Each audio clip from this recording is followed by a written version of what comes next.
Did you know that thousands of people are being treated for sciatica every year?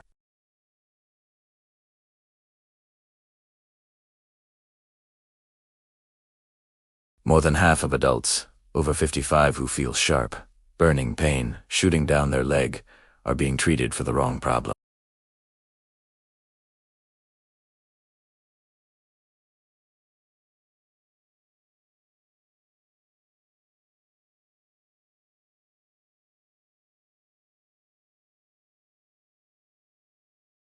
It sounds logical. The sciatic nerve is the longest nerve in your body, and when it's irritated, pain can radiate downward like electricity.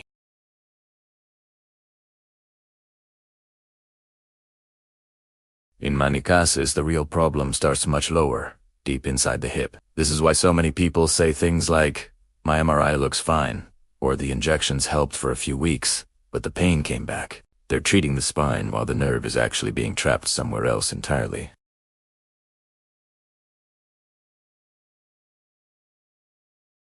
One small muscle in particular sits deep beneath the larger glute muscles. It runs diagonally across the hip and helps stabilize your leg when you walk.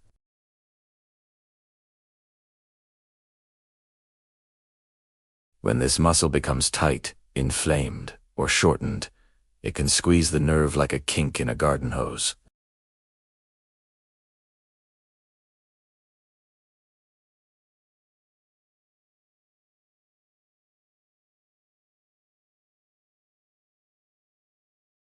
And because the symptoms are so similar, this hip-based nerve compression often goes unnoticed for years. What makes this especially common after 50 is how the body adapts to aging.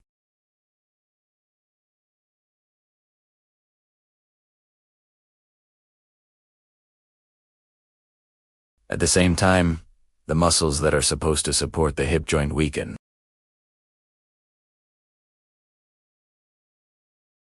That overworked muscle tightens, shortens, and starts irritating the nerve. Here's where it gets even more frustrating. Many of the stretches people are told to do for sciatica actually make this type of hip-related nerve pain worse.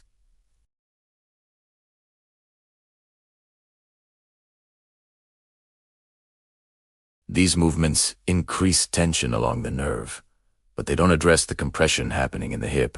In fact, they can pull the nerve tighter against the irritated muscle, increasing pain instead of relieving it.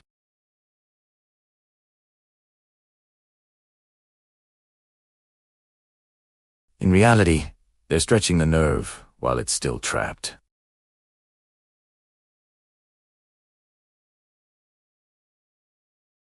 Spinal sciatica often feels worse when bending forward, coughing, or sitting for long periods. Hip-based.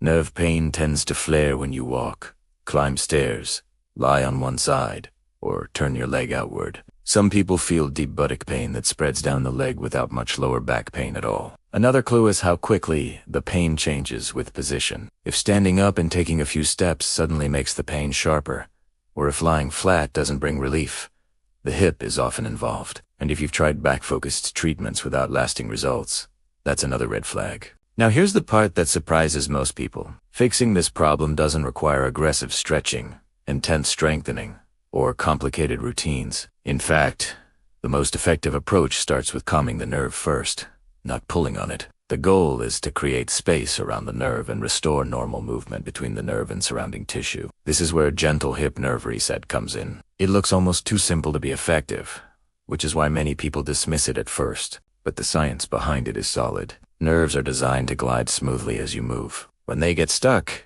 pain signals increase dramatically. Restoring that glide can reduce pain faster than stretching muscles alone. The movement begins in a comfortable position, often lying on your back or side, where the spine is neutral and relaxed. Instead of pulling the leg forcefully, the movement uses slow, controlled motion paired with relaxed breathing. This tells the nervous system that it's safe to release tension. Over time, the irritated muscle relaxes, blood flow improves, and the nerve regains its ability to move freely. People often notice a strange but reassuring sensation the first time they do it.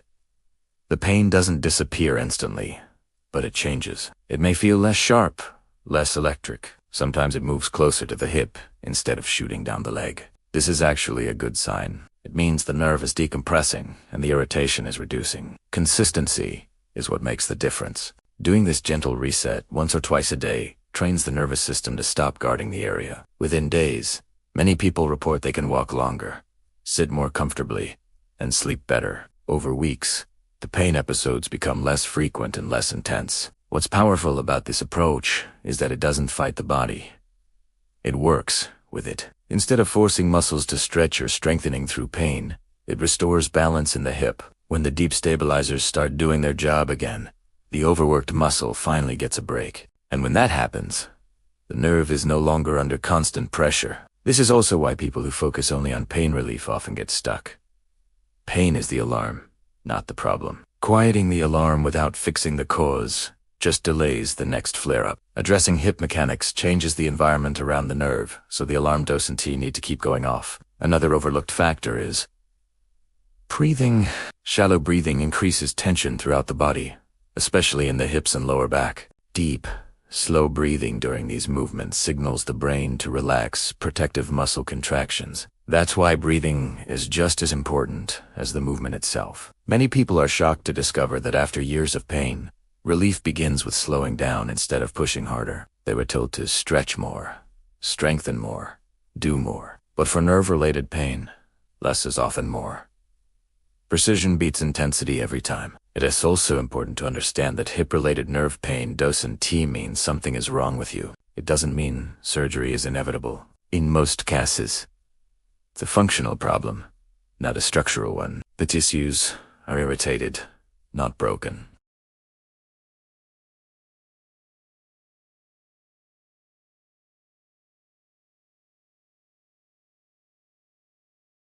Severe weakness, loss of bladder or bowel control, or rapidly worsening pain should always be evaluated by a medical professional. But for the vast number of people dealing with persistent, stubborn leg pain that hasn't responded to typical treatments, looking at the hip can be a game changer.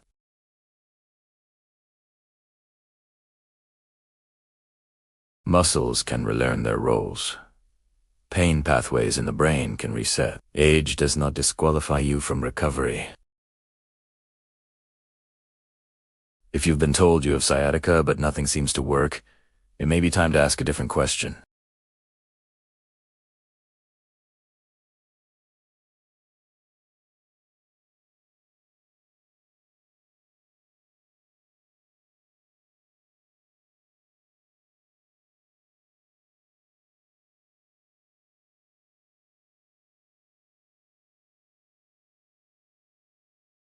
For many people, this is the missing piece they've been searching for. If this information resonates with you, pay attention to how your body responds today. Notice what movements increase your pain and which ones reduce it.